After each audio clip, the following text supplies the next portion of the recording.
I was a private investigator with my own agency for the last 12 years. I started out as a police officer and learned the ropes there. After a couple of years, I decided to become my own boss. I usually took on 1 or 2 cases at a time, depending on what I needed to do. I made a great living and set my own hours.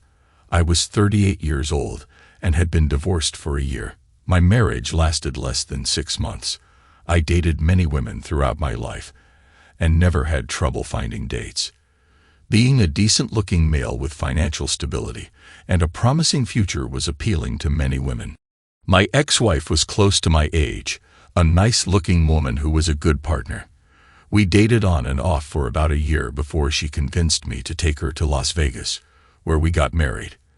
I liked Margaret well enough, but I can't honestly say I loved her. I suppose I thought it was time to settle down. We moved into my condo, which had all the amenities, a pool, a hot tub, a fireplace. It was a really nice place. Margaret lived in an apartment and worked as a beautician in a small salon. She wanted to own her own salon, which I suspected was part of the reason she wanted to get married, to have me buy it for her. After about a month, I bought her a small salon with 4 chairs.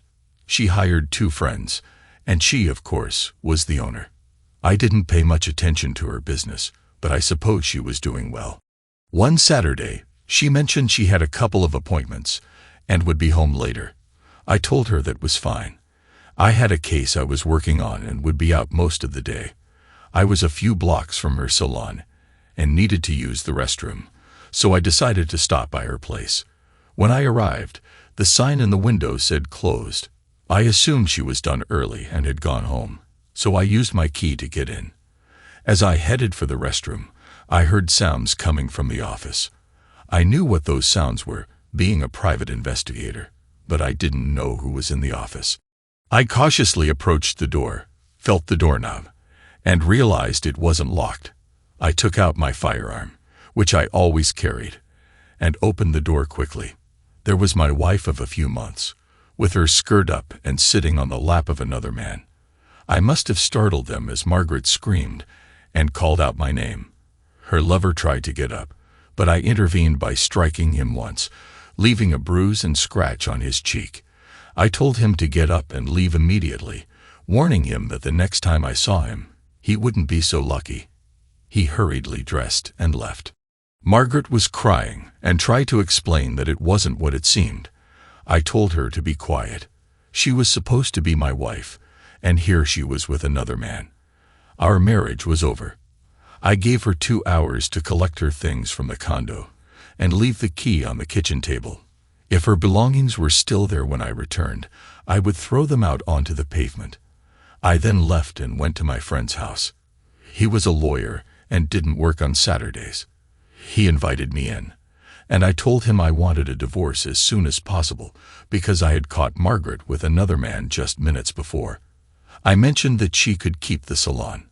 I had no use for it, and that was all she would get. If she wanted to contest the settlement, so be it. I had a prenuptial agreement, and she would lose the salon if she fought the divorce. My lawyer, Roger, called me while Margaret was packing. According to Roger, she was crying and agreed to the terms of the prenuptial agreement. She didn't yet know where she would live, so any communications could be sent to the salon. The divorce proceeded smoothly, as expected. Roger informed me that the man she was with was her old boyfriend, and they had rekindled their relationship after our separation. That was the last I saw of either of them. I returned to being single, which suited me just fine. I was working on another case involving infidelity and had to stay at a local inn to keep tabs on my client's wife. It was a standard case. She had told her husband she was taking a trip with her boss, and they shared a room at the motel. I had discovered their room number and set up 2 surveillance cameras. I had a lot of connections in various businesses, including the motel employees, and paid them well. All I had to do was wait until the next morning to retrieve my tapes. While sitting at a booth in the lounge enjoying a drink, a young, attractive woman approached me, dressed provocatively, and asked if I wanted some company. I was taken aback that someone so pleasant felt the need to work in this manner. As I was about to decline, the manager approached her to inform her that solicitation was not allowed in the establishment. I quickly stood up and asked where she had been. She was half an hour late. The manager apologized and left. I wasn't sure if he believed my story, but it didn't matter. I invited the young woman to sit down, and she seemed extremely nervous. She thanked me for defending her and mentioned she was new to this and unsure of what to do. I asked her name and she said, Dolly Weiss.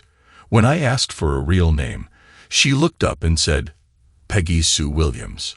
She then asked if I wanted her services, and if not, she would need to leave as she needed to earn money. She revealed that she didn't have a pimp and had never used drugs. She was trying to earn money for her daughter. I was intrigued and concerned for her well-being. I asked her how much she would charge for the night. She was startled by the question and unsure about her rates. I offered her $300 for the night and asked if that would be acceptable. She agreed, and I asked her what was required for that amount. She was confused but said she was willing to come to my room. I handed her 3 $100 bills and led her to the elevator. We didn't talk much until we reached my room. I unlocked the door and let her enter. She seemed anxious but came inside. I followed it and closed the door. She started to unbutton her blouse, but I stopped her, saying it wasn't necessary. I asked her to sit either on the bed or on the couch. She chose the couch, and I took a chair beside her. She looked at me and asked what I wanted since I had paid her $300. She wondered if I was a police officer. I told her, I want to help you if you will let me. I used to be a police officer, and if I were still in that role, I would have had to take you into custody tonight. I understand that you're confused and may be skeptical about my intentions. Let me explain. My name is Dan Gray. You can call me Dan or DG. I see that you're facing some difficulties, and for some reason, I feel a strong concern for you. If you're willing to talk to me, I'll see if there's any way I can assist you. I don't believe you truly want to be in this situation, and I think you deserve help. Are you willing to talk with me about it? Peggy, I realize you might question why someone would want to help you without expecting something in return. It's true that people often have ulterior motives, but I genuinely want to offer support. I understand you need money for your daughter's medical expenses, especially after losing your insurance. But let's address how you ended up in this situation. How long have you been involved in this line of work? My guess is that it hasn't been very long. Peggy started to cry. She told me that this was her first night, and I was her second client. She needed the money urgently for her daughter's medical needs. She explained that she had been on the street, and a man offered her $20 for a specific service. After complying, he suggested she looked more suited for work in a motel rather than on the street, which led her to approach me. I expressed my concern about the risks she faced, how she could have been arrested, harmed, or worse. Her daughter's situation was clearly weighing heavily on her. I reassured her that I was here to help and asked her to be honest about her situation. I wanted to understand her background to see how I might assist her. Peggy said that this was the only time she had engaged in this work and began to share her story. She told me that when she was about 7 years old, she became a ward of the state after her parents were arrested by the police. Her caseworker informed her that her parents were involved in drug dealing, though she didn't fully understand what that meant at the time. As she grew older, different foster parents tried to explain it to her, and she learned that her parents had gone to prison. I haven't heard from them since, but one of my foster parents mentioned that my dad was killed while in prison. I'm not sure if that's true or not. I moved from one foster home to another. Some of the families were really kind, while others treated me poorly. I guess they had preconceived notions about me due to my parents' background. Despite the instability, I did well in school, but I struggled to make friends because when people learned about my parents, their families would discourage them from associating with me. It was a tough experience, and it felt like I was being judged for my parents' actions. As I grew older, I tried to adapt to each new family, but I never formed close bonds because I was always moved to another home. I wasn't fond of the last family I stayed with when I turned 17, but I had to endure until graduation. I met a boy named Tim Addy at school, who became my boyfriend. After graduation, I turned 18 and ran away with Tim. We rented a trailer. I started at a community college and worked at a store while Tim got a job at a local factory. When I became pregnant, Tim said he was too young to be a father and pressured me to have an abortion, threatening to leave if I didn't comply. I wasn't willing to give up my baby, so Tim left us. I continued working as much as I could until the baby was born. A friend I met at the market moved in with us to help with rent and expenses. I had to quit school after Trina, my daughter, was born. Despite that, I managed to get a job at a local bank doing bookkeeping. It was a decent job and provided insurance for Trina and me. I still had some medical bills from before I had insurance, but the hospital allowed me to make monthly payments. That's how things have been for the past 3 years. Sue, my roommate, and I share responsibilities for taking care of Trina. I work during the day, and Sue looks after Trina while I'm at work. At night, I take over. Recently, Trina developed asthma, and the doctors prescribed medication for her about 3 months ago. When the bank announced layoffs, I was among those affected. After being laid off, I struggled to find another job that provided insurance, as I didn't finish college. I was getting unemployment benefits, but my insurance coverage ended, and I faced a growing financial strain due to Trina's worsening health. I was scared and worried about my daughter, but didn't reach out to children's services because of my own experiences and fear they might take Trina away from me. With mounting medical bills and no other options, I felt desperate. One day, I looked in the mirror and thought maybe someone would pay for my company. Despite my reservations, I decided to give it a try for the sake of my daughter. Peggy started crying again. I reassured her that everything would be okay and asked if she was hungry. She hadn't eaten recently, so I ordered sandwiches and salads from room service and got a soda for her and some beers for myself. While waiting for the food, I turned on the TV to watch the news and continued talking to Peggy. She told me she was 23 and her daughter Trina was 4 years old. During the news broadcast, there was a segment about a special award being given to someone named Batty for his charitable contributions. I noticed Peggy's reaction. She grimaced, but she didn't say anything. I turned off the TV when there was a knock on the door. It was my friend Rob, a hotel employee, bringing our food. I asked him how things were going next door, and he laughed, mentioning he had heard some noises. I reminded him to call me in the morning before cleaning the room. He agreed, and I gave him a generous tip. Peggy asked about the interaction with Rob, so I explained that I was conducting surveillance for a client and needed to complete my work first thing in the morning. As it was getting late, I offered Peggy a place to stay for the night, suggesting she take the bed while I used the couch, which could be converted into a bed. She asked if she could call her friend Sue to check on Trina. I overheard Sue saying, "You did it, didn't you?" Peggy replied vaguely and said she'd explain more in the morning. Sue reassured Peggy that Trina was okay and had gone to sleep after taking her medication. Once we finished eating, Peggy cleaned up while I took some notes. I needed to verify Peggy's honesty if I was going to help her. When she came out of the bathroom, she was wearing one of my long t-shirts and asked if it was okay. I smiled and said the t-shirt had never looked so good. I went into the bathroom and took a shower. When I came out, Peggy was fast asleep, looking serene. I hoped she had been honest with me. I genuinely wanted to help her. The next morning, I got up early while Peggy was still asleep. I left her a note, reminding her to be there when I returned. I went to a local Walmart that was open 24 hours. I bought a blouse, a pair of jeans, a package of underwear, and sneakers for her.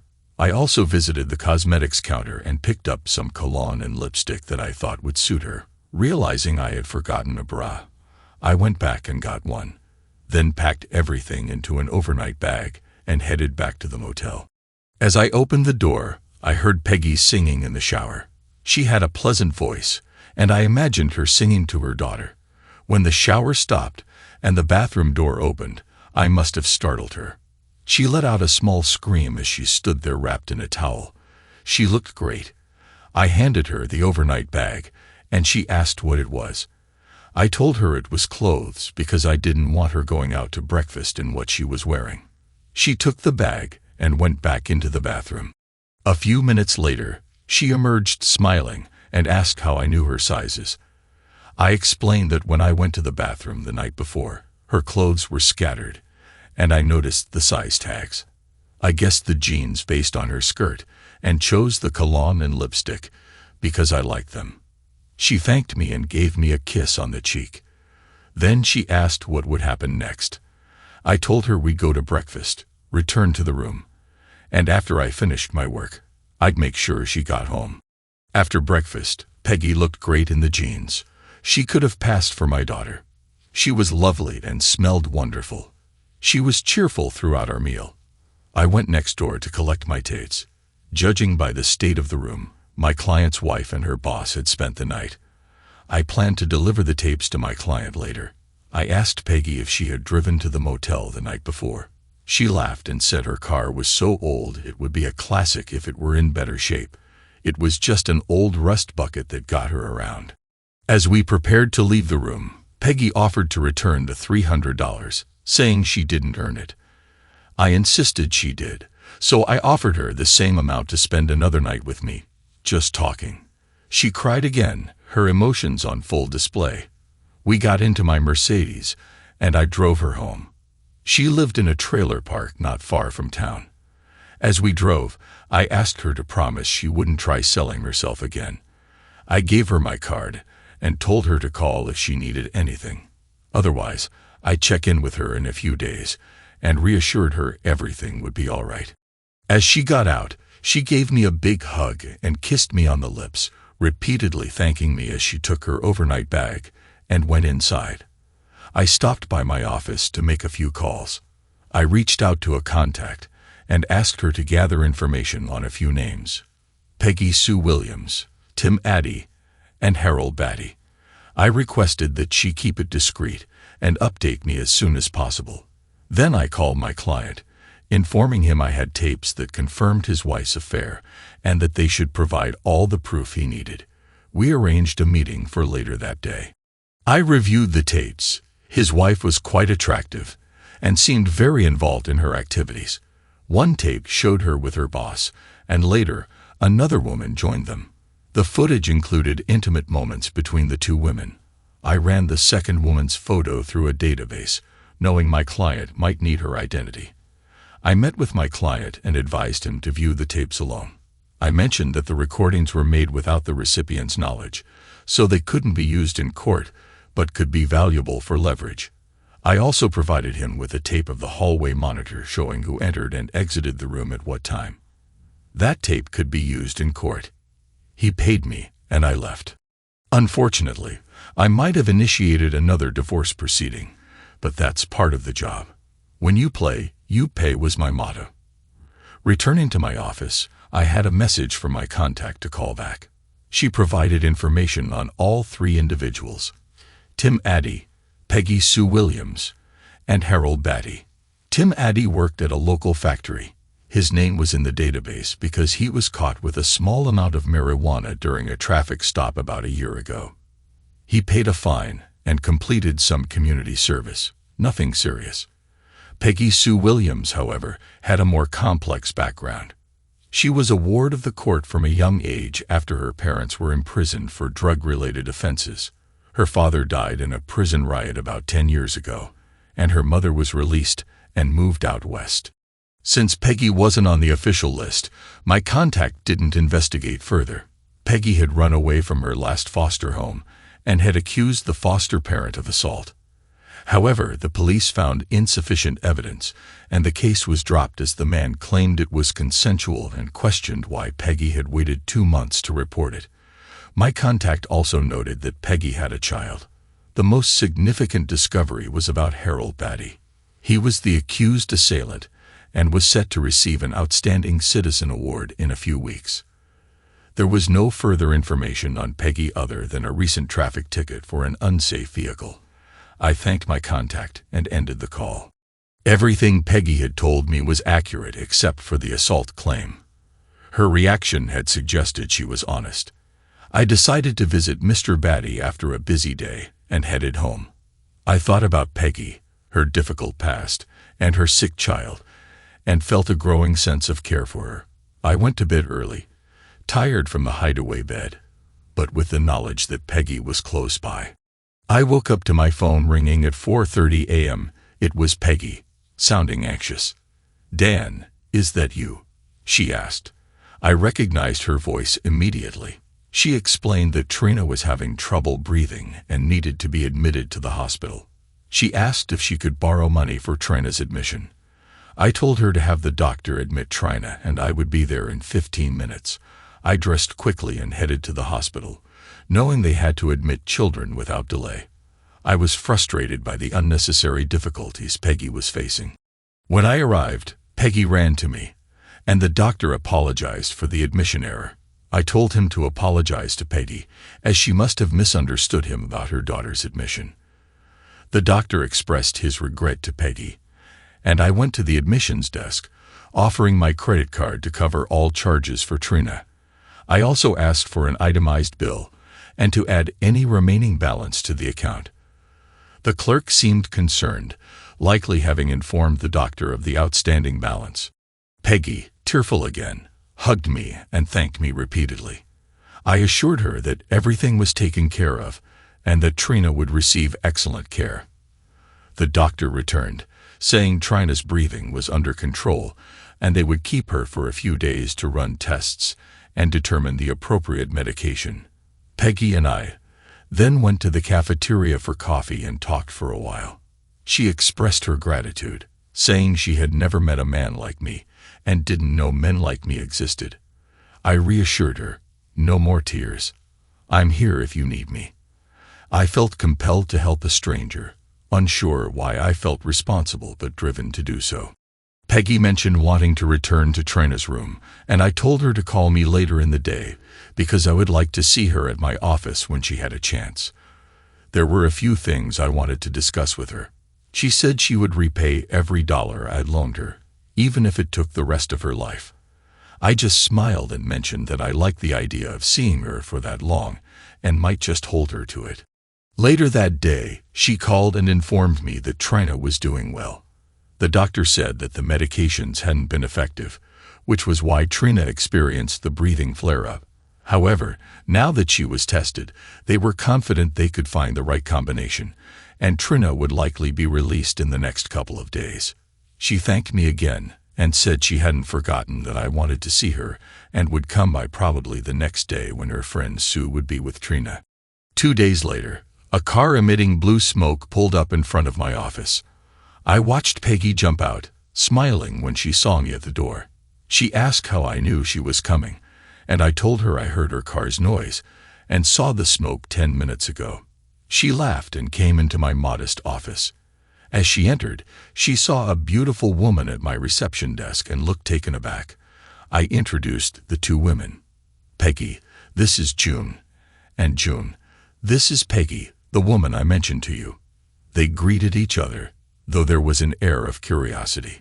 June, my younger sister, had always been protective of me, often watching any woman who approached. She had previously voiced disapproval of Margaret, and look where that led. I had told her about Peggy, which was probably why June scrutinized her so closely. June had been working for me for years, but had been working fewer hours recently. I wanted her opinion on hiring Peggy, so I planned for June to interview her for the position. After the two women finished their introductions, I asked Peggy into my office and asked June to hold any calls for a few minutes. Peggy followed me into the office, and I took a seat behind my desk while she sat in a chair. I asked about Trina, and she said Trina was doing great. Peggy mentioned that my help had likely saved Trina's life, even though I hadn't met her yet. She said she could see the warmth in my eyes and knew I had a kind heart because of everything I had done for her and Trina. "Well, Peggy, I have a couple of things to discuss with you," I began. "I'm not talking about money. I needed to ask her some questions and required complete honesty if I was to continue assisting her. "I've been honest with you, Dan," Peggy said. "I know about the assault," I said. She started crying, so I got up, went around my desk, and held her. "I didn't mention it, Dan, because nobody believed me, so I figured why would you? That's why Tim left. He didn't want to be a father to someone else's child. I'm sorry, Dan. Everything else I explained to you is true." She sat back down, and I pulled a chair next to her. "Peggy, you can have a DNA test done, and if it proves positive, he would be required to pay child support. He admitted to having sex with you, although he claimed it was consensual. However, if he assaulted you, I understand why you wouldn't want him near your daughter. You can appreciate that, can't you?" "Of course I can," Peggy replied. "I was only thinking about your financial situation. I'm sorry. Are you okay?" I asked, thinking ahead. "I mean, with work, do you have experience in bookkeeping, accounting, and general office tasks?" "I think I'm capable," she answered. "What are you suggesting?" "I'm considering offering you a job," I said. "It depends on my sister's opinion. She's a great judge of character. If you're interested, I'll have her interview you." "That beautiful woman out there is your sister?" Peggy asked. "I would love to interview for the job, especially if it includes benefits." She smiled, and I wasn't sure if she was pleased about the job opportunity or June being my sister. I called June in and told her I had to leave to work on a case involving infidelity. I asked her to have Peggy fill out an application and conduct the interview as discussed earlier. I said I would be back later to talk about it. Peggy thanked me again for everything, and I told them they could use my office and I would see them later before leaving. I hoped June liked Peggy as much as I did. I promised June I would abide by her decision. A few hours later, I called the office and informed June that I wouldn't be able to return that night due to working on the infidelity case. She asked me if I was ready to discuss Peggy. I replied that my focus needed to be on my current task, but I would call Peggy and let her know that I'd give her an answer by tomorrow. I knew June could sense my anxiety in my voice. She said, "Dan, I'll give you my full assessment on Sunday, but while you have Peggy on the phone, let her know she starts on Monday. Bye, big brother." She then hung up. I was relieved. It was great news. It would be interesting to hear June's thoughts, as she was an excellent judge of character.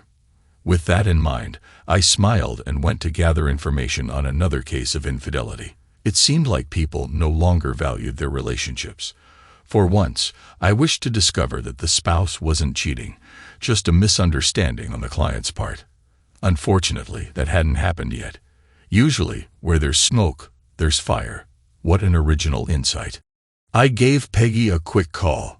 She answered eagerly, asking, "Well, did I get the job?" I hesitated before replying. I had a tendency to do that. "Dan, are you there?" I heard a hint of sadness in her voice. I couldn't leave her hanging. "Yes, Peggy, I'm here," I said softly. "I didn't get a chance to speak with June for long, and I won't be back tonight. She told me to tell you that she prefers you wear skirts and blouses or a business outfit, and that you should be there Monday at 9 a.m. Do you think you can make it in that old car of yours?" I could hear her crying again, but this time it was tears of joy. "Oh, Dan, I'm so happy. Thank you, thank you, thank you. You've done so much for me and you hardly know me. I'll be there if I have to walk." Listening to her brought tears to my eyes as well. I had to refocus on my work, so I told her she was welcome and that I would see her on Monday. I continued with my investigation, following my client's spouse to a suburban house. It appeared to be another case of infidelity. Gathering evidence at homes was challenging, but my equipment was sophisticated enough to handle it. I aimed my microphone toward the house to capture the sounds and used my laptop to check the address.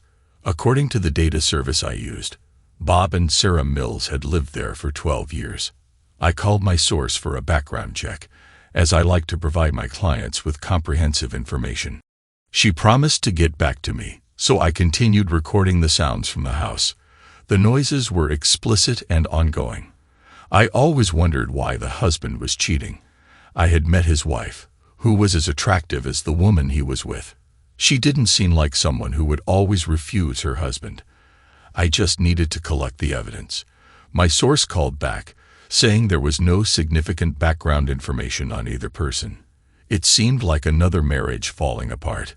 I needed a few pictures as evidence to avoid having to return later. I took pictures of the car entering and leaving the premises. It turned out that Bob and Sarah Mills were old schoolmates, likely an old boyfriend and girlfriend rekindling past times. I hated cases involving children. I completed the photos and recordings and submitted them to my client, who informed me that Sarah was her rival from school. She had thought she won the man, but it turned out he wasn't as great as she had hoped. With my job done, the couples would resolve their issues in court. I headed home, reflecting on Peggy and little Trina, whom I had yet to meet. Some families had everything and wasted it, while others struggled to make ends meet. On Sunday, I stopped by my sister's house to discuss Peggy before meeting her on Monday.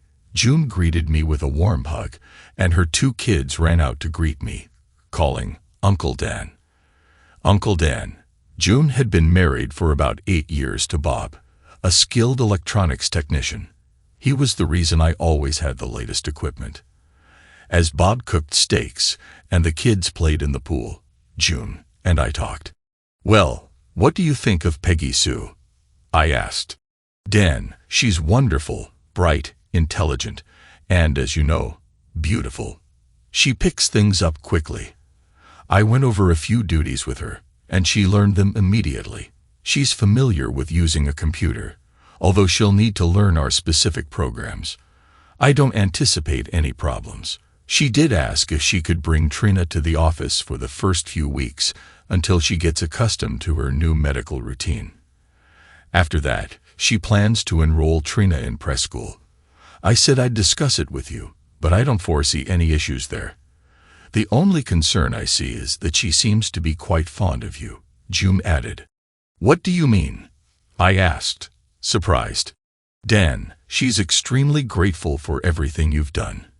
It's clear she feels a deep sense of obligation." I was taken aback. "Come on, June, I only helped her out. She probably likes me because I assisted her and provided her with a job opportunity, but love, I'm about 16 years older than her." June looked serious. "Dan, she's genuinely appreciative of your help. I can see that she feels a deep sense of gratitude for everything you've done for her, but I'm talking about how she feels in her heart, Dan. She genuinely cares for you and would do anything for you. I really like Peggy, so please don't hurt her. She and her daughter have been through a lot." "God, June, the last thing I would want to do is hurt her. I promise you, I'll treat her well. If you think I'm mistreating her in any way, just let me know, and I'll make changes. Just take your time, Dan. Don't rush it, and everything will be okay. Now let's go enjoy those steaks Bob cooked up." June never held back, and I wondered if she had an inkling about my feelings for Peggy. I suppose time would tell. I told June I'd be late coming in on Monday as I had a few loose ends to tie up, and she could get Peggy started. I arrived around noon and found Peggy had parked her old car in my spot. I couldn't help but laugh. As I walked in, I saw June holding the most adorable little girl I had ever seen. She looked just like her mother. June kissed her on the cheek and set her down. The little girl walked over to me, and I picked her up. "Hi, sweetheart, and what's your name?" I asked. "Trina Williams," she replied. "Well, hi, Trina Williams. Glad to meet you. You can call me Uncle Dan." "Uncle Dan, my mommy said you saved my life."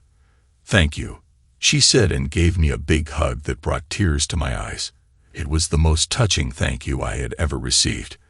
I looked over at June, and her eyes mirrored my own emotions.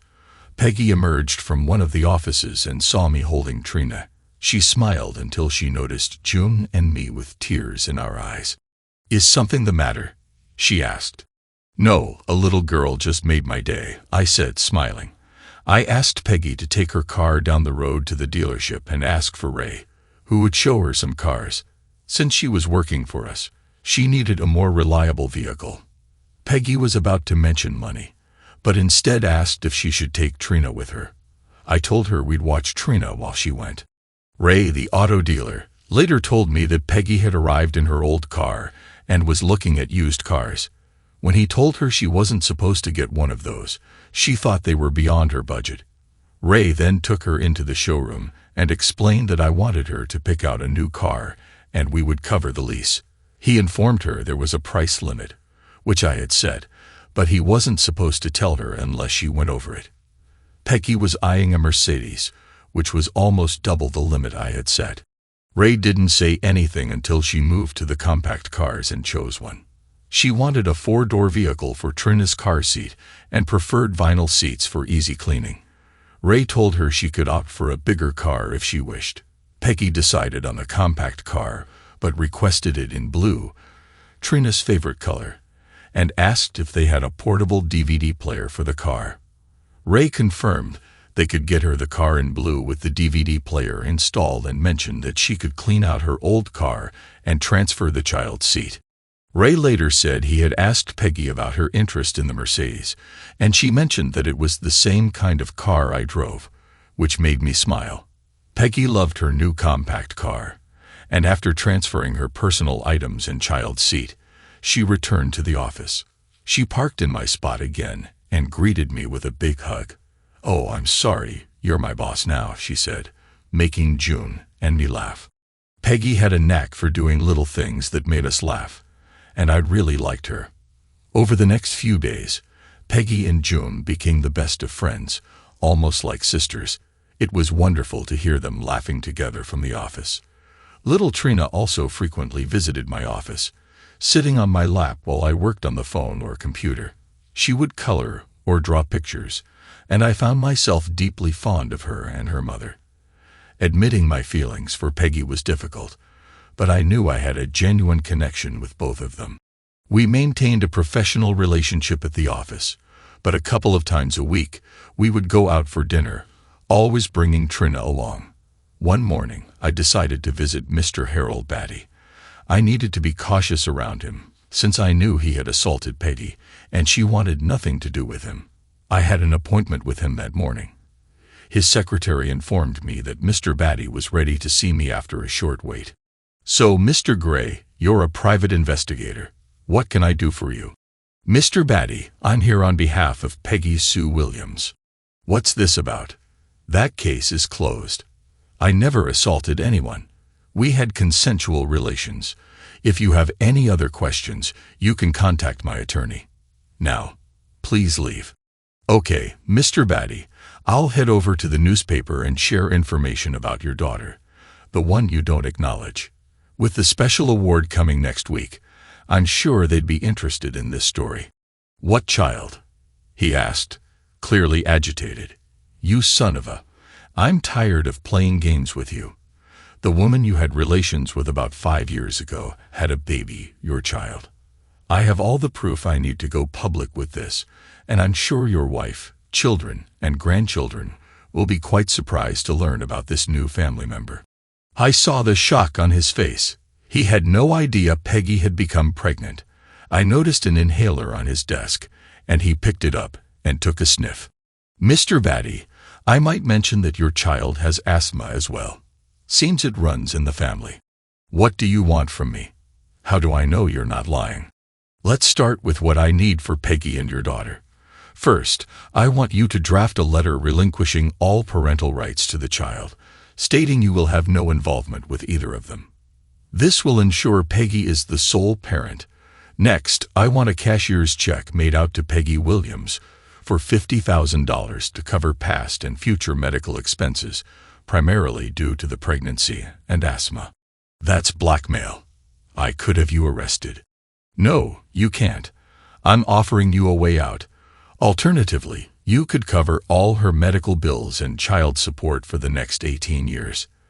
Then, the rest of your family and the public will be informed as well. I will provide you with a copy of your daughter's DNA to verify against your own. I'm sure your attorney will agree to this arrangement, although it does let you off the hook. I will return in 2 days to collect the letter and the check. If you prefer, we can settle this in court." I thanked him for his time and told him I would see myself out. When I returned to the office, June asked to speak with me privately. We went into my office, and she asked me when I was going to propose to Peggy. She said she could see how much I loved Peggy by the way I looked at her. "I'm taking it slow, just like you advised. I haven't even kissed her yet." I always told June the truth. I couldn't hide anything from her.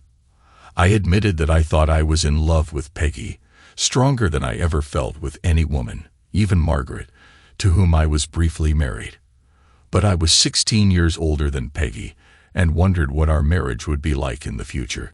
"That girl wants you. She tells me every day how much she loves you. Believe me, if you ask her, she'll say yes. Plus, you get to be a father figure to Trina. Even Trina loves you. She said if she had a daddy, she would want him to be just like Uncle Dan." I didn't know what to say. I asked June again if she was sure. She looked up at the ceiling in disbelief, and then walked out. I followed her and was approached by Peggy. "Dan, would you like to go on a real date with me? My roommate Sue is getting married on Saturday, and asked me to invite you to the wedding and reception. She's never met you and I talk about you all the time. Would you be my date?" Wow, I've never met her. I'd be honored to be your date. That was a positive step. Later, when June and I were alone, I asked about watching Trina on Saturday. She told me she and Peggy had already arranged that a week ago. "I was just asked to go," I said. June laughed and said she knew I would say yes. She had told Peggy to wait to ask me, knowing how I was with dates and appointments. "By the way, I'll be keeping Trina for the whole weekend. Peggy hasn't seen your condo yet, so Saturday might be a good day to show it to her. Just make sure she's back in time for work on Monday." June had always taken care of me after our parents died in a car accident when I was 22. Even though she was younger, she knew me better than I knew myself. A couple of days later, it was time to confront Mr. Batty again. I wondered how he would react. He had always been arrogant, but this time, he was facing a serious challenge. I approached his receptionist and asked to speak with Mr. Batty. She asked if I was Dan Gray, and I confirmed. She explained that Mr. Batty was unable to see me, but had instructed her to give me an envelope. She handed it to me, and I thanked her before leaving his office. Clearly, Mr. Batty was too intimidated to see me again. As soon as I got into my car, I opened the envelope. Inside was a cashier's check for $50,000, along with a letter stating that he was relinquishing all parental rights to Trina. I was elated with the results. The note also mentioned, "Mr. Gray, my business with you is concluded. I expect this matter to finally be resolved and trust that you will honor your word." I took out my note from the envelope and closed it back up. Heading back to the office, I called Peggy and June in for a meeting. They both took a seat, and little Trina came over to sit on my lap. Peggy opened the envelope, took out the letter and the check, and looked at June for an explanation. June told her that Harold Batty wanted nothing to do with her or her child, and had given up any legal claim. Peggy was now the sole guardian of Trina. To assist with raising the child, he provided $50,000 on the condition that she would not disturb him again. "You mean this is my money, and I don't have to worry about anyone trying to take Trina from me?" Peggy asked. June nodded, and Peggy began to cry tears of joy. She stood up and said, "I don't care if you're my boss," and kissed me. A genuine, affectionate kiss. Then she embraced me tightly. June looked over and whispered, "I told you." Trina looked up and asked, "Mommy, why are you kissing Uncle Dan?" Peggy glanced at me and then at her daughter. "Because I love him, sweetheart, and I don't care if he knows." I was momentarily speechless, so I suggested we close up early and go out to celebrate. June called Bob, and he, along with the kids, were to meet us at Red Lobster for dinner. Peggy remarked that she was unsure how I managed to get the letter and the money from Harold Batty, but she meant what she said in the office. I was often at a loss for words around Peggy lately. When the time came for me to express my feelings, I wanted everything to be perfect. The right mood, right time, right place. Trina wanted to sit next to me at the restaurant, ending up between Peggy and me. This eased some of the pressure until Trina looked up from the table and loudly asked, "Uncle Dan, do you love my mommy?" I wasn't sure what to say in front of everyone, so I told Trina I had a secret. She leaned in, and I whispered so only she could hear, "Yes, I love your mommy. And I love you too." She looked at me, either surprised or pleased, then stood on her chair and gave me a big hug. Turning to her mother, she said, "Mommy, Uncle Dan loves both of us." "That was supposed to be a secret," I replied. "You weren't supposed to tell anyone." Trina said, "I'm sorry, Uncle Dan, but I don't keep secrets from Mommy. She told me to tell her everything so she can protect me better." I looked around at the group laughing at the table and tried to ignore their comments. In 2 days, I would be going to a wedding with Peggy. Maybe the mood would be more conducive to romance. When I came into work on Friday, June handed me a check for $2,387, saying it was what Peggy owed me for paying the medical bills. She also gave me 3 $100 bills, explaining that Peggy wanted to return the extra money as she could now afford it. June laughed and said Peggy mentioned that if I ever felt she earned it, I could give it back to her. I picked up Peggy on Saturday afternoon for our date. Sue had already left for her wedding, which meant Peggy and Trina would be living in the trailer alone from now on. June was there to pick up Trina when I arrived. She looked around the trailer, then came up to me before Trina came out. "Big brother, follow your heart and do the right thing tonight." I understood her meaning and planned accordingly. June had never tried to set me up with anyone before, so her instincts must have been right. Peggy appeared at the door, looking angelic in blue. I could hardly describe my feelings at that moment. I took her hand and walked her to my car. She kissed her daughter goodbye, told her to be good for Aunt June, and hugged June, thanking her for everything. I opened the car door for Peggy and told her how beautiful she looked. We drove to the wedding, took our seats in the church, and as the ceremony began, I held Peggy's hands in mine. I watched as the bride walked down the aisle. To my surprise, the bride was an older woman, possibly near 60. It hadn't occurred to me that she might be older. As she walked by us, she smiled at Peggy, who had by then started tearing up. I handed her my handkerchief. I knew she was happy for her friend, but was probably also thinking about her own wedding and wondering if it would ever happen. At the reception, she introduced me to Sue. I said hello and offered my congratulations. It was very nice to finally meet her. She said, "Thank you for everything you've done for Peggy. I always wondered what a guardian angel looked like, and now I know," and then gave me a big hug. As the night progressed, I danced every slow dance with Peggy. I told her how beautiful she looked and how wonderful she smelled. "You better like it. You bought it for me," she said, referring to the lipstick and perfume I had chosen. I kept holding her close, then even closer. Sue, Peggy's friend, asked me for one dance. As we danced, she told me how much Peggy cared for me. It seemed everyone knew about it. Several men had asked Peggy to dance, but she had turned them all down. The groom asked her to dance, and they did for about a minute before Sue and I switched partners. I had Peggy back in my arms. I asked Peggy why she hadn't danced with anyone else. She said that this was our first real date, and she preferred to dance only with me. I decided it was time to be open with my feelings. Peggy and I went out on the patio where we were alone. I took a deep breath and began, "Peggy, I love you with all my heart and soul. I know you know that. It seems everyone knows it. I want you to marry me, but I'm afraid that our age difference might be a problem." She stopped me by putting a finger against my lips and then spoke, "Dan, ages mean nothing to me. I don't care if you are 22 or 62. You are the nicest, kindest, and most wonderful person I have ever met. I knew I loved you from the first night we were together. I was afraid I wasn't in your league, but the more I learned about you, the deeper I fell in love with you. If the offer is still open, I would love to marry you and be your wife." I kissed her with gentle, loving kisses. "Dan, there is something I need to tell you. I may not be very experienced in intimacy. You know I've had relationships because of my daughter, but I have never made love. I'm a bit scared that I might not be able to please you." I looked into her tear-filled eyes and said, "I want a partner who can share intimacy. Will you come home with me tonight so we can see how we connect? There's no doubt in my mind about our chemistry. I've wanted you since the night I picked you up. I haven't been with anyone else since then. I don't usually spend the night on a first date, but for you, I'll make an exception.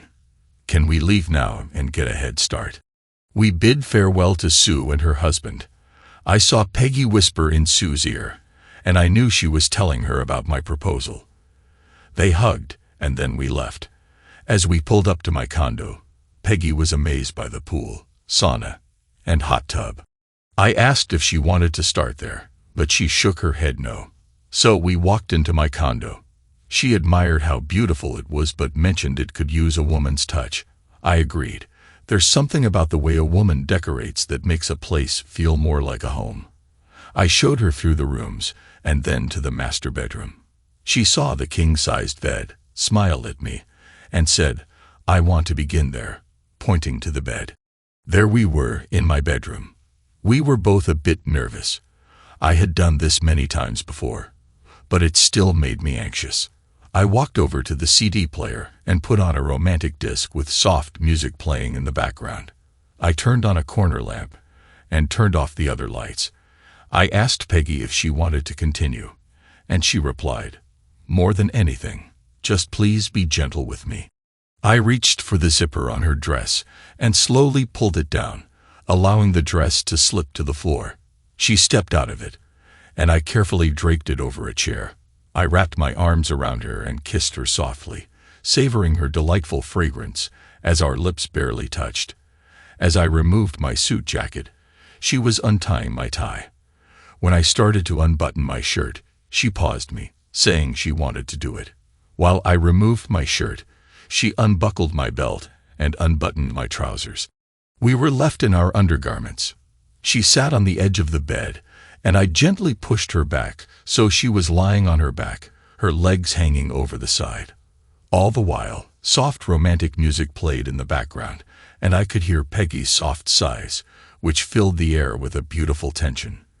Eventually, I leaned closer and she exclaimed, "Oh my! I've never felt anything like this," as she experienced a wave of delight.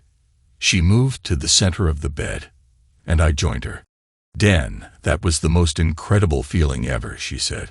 I started kissing her, and she responded with growing passion. "Dan, let me bring you joy. You've given me so much, and I want to do the same for you. I love you dearly." After we took a moment to catch our breath, Peggy was about to get up when she said, "I think I might have made a bit of a mess." We rested for a while, and I asked her if she had packed a swimsuit in her overnight bag. She held it up, and I suggested we cool off in the pool before returning to enjoy more intimate moments. "Dan, I love it when you say love instead of intimacy because with you, that's what it truly is. I've had experiences before, but I never really felt love until tonight. There's so much love within me, it just takes a little time to build up. Let's go to the pool and then come back and see what happens," she said. She put on a charming two-piece swimsuit that looked fantastic on her, and I slipped into my swim trunks. We headed to the pool, and afterward, she wanted to try the hot tub. Watching her in the tub was thrilling for me. I held her close, and she smiled at the excitement between us. "I think it's time to head back inside before we get into too much mischief," she said with a playful grin. After refreshing ourselves, we returned inside and started again. She was eager, and I began by being gentle. I lay across her, careful to support myself so that I wasn't putting all my weight on her. Everything felt so intense. Unchained melody played softly in the background, and I could hear the lyrics. "Oh my love, my darling, I hunger for your touch. Are you still mine? I need your love. Godspeed your love to me." At 38 years old, experiencing these feelings was new and profound. We were both exhausted from our time together. I let the music play but turned off the lights, just holding and cuddling with the woman I loved. The next morning, I woke up first and made some coffee. When I went back to the room, Peggy was awake. She asked if I still loved her and if my love was strong enough to consider her as my wife.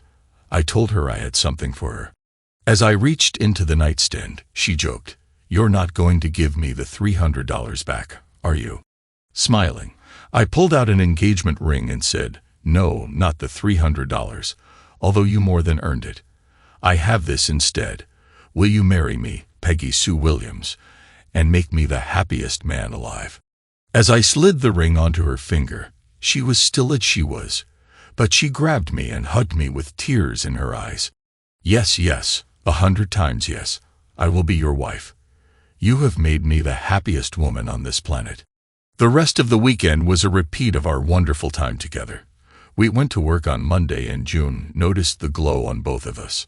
"Hey, little brother, I've never seen you glow like this before. Must have been a fantastic wedding you went to," she said with a smile as I headed for my office. In the office, Trina was sitting at my desk, drawing. She told me she was the boss and giving the orders for the day.